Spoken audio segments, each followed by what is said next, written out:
Thailand, as a major base to the Asian market,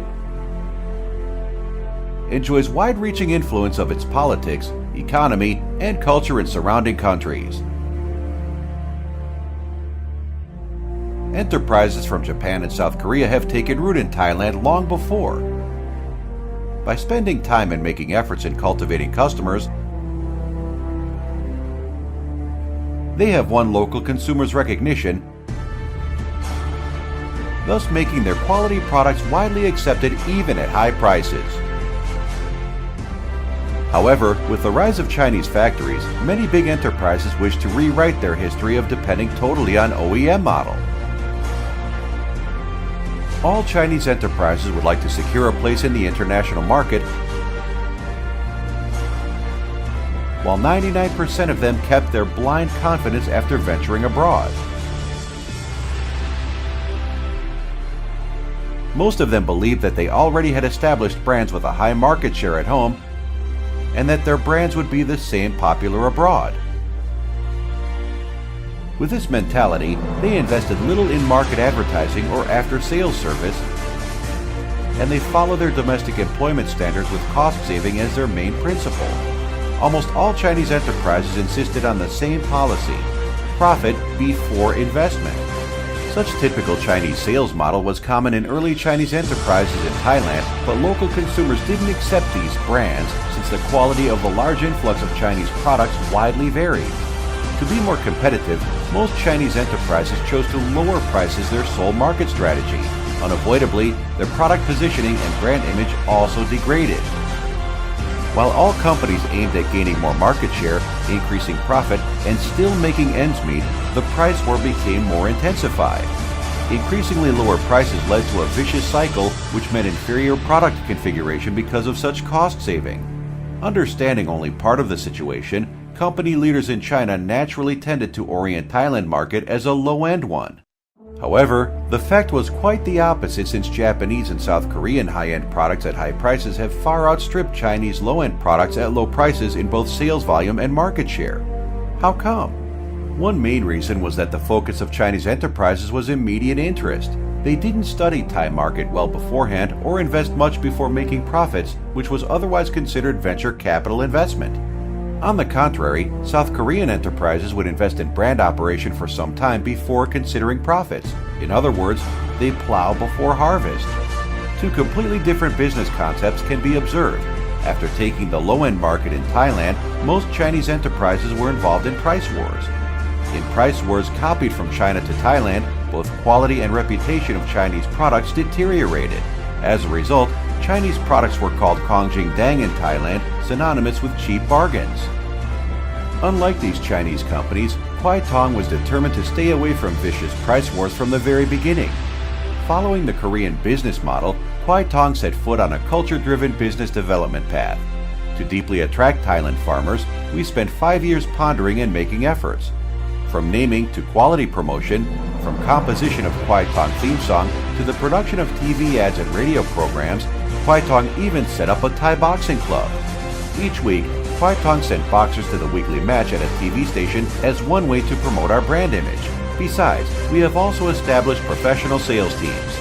The emphasis of Kwaithong is to cultivate talents, refine details, and advocate marketing concepts rather than merely sales volume. Among 700 plus counties in Thailand, Kwaithong selected only one qualified agency in each county so as to avoid malign competition in its price system.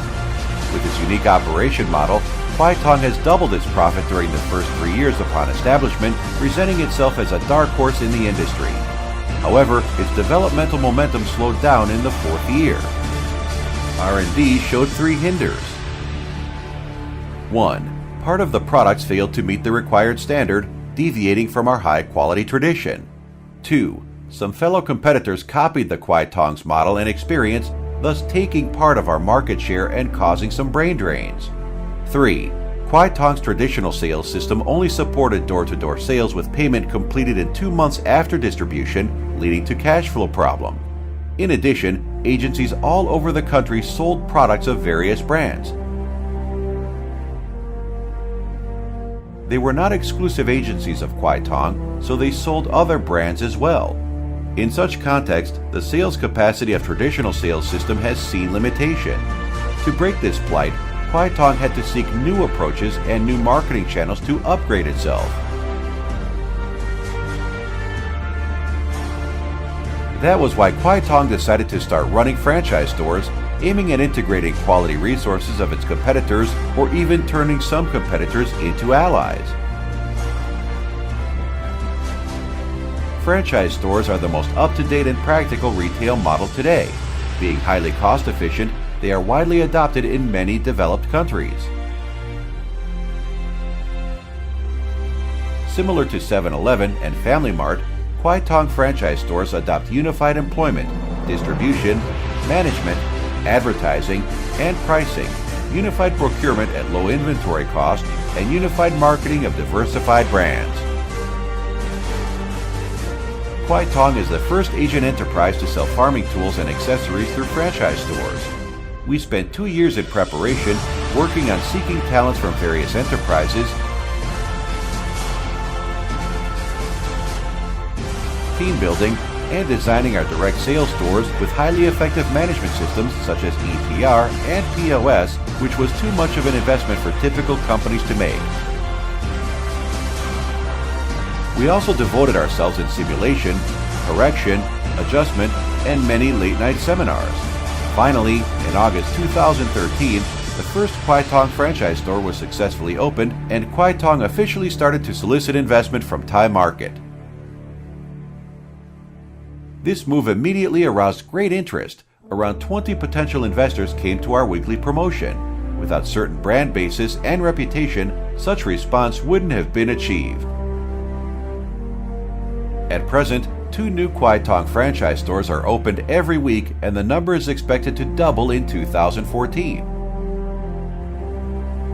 Kwaithong will achieve its goal of opening 1,000 chain stores in 3 years with this model, covering the entire Asian market. Today, Kwaithong is advancing and developing in an orderly manner according to its 3 5-year plans, of which the first 5-year aims to build brand reputation and influence. Second 5-year aims to pivot efforts in establishing physical sales channels for its brands exclusively. The third 5-year aims to combine physical stores with online sales in an expanded O2O model, online to offline, thus forming a sales service system integrating online shopping and offline services.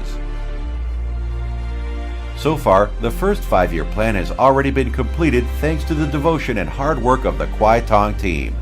We spent 5 years building a well-known local brand in Thailand, and we are striding forward into the second 5-year plan.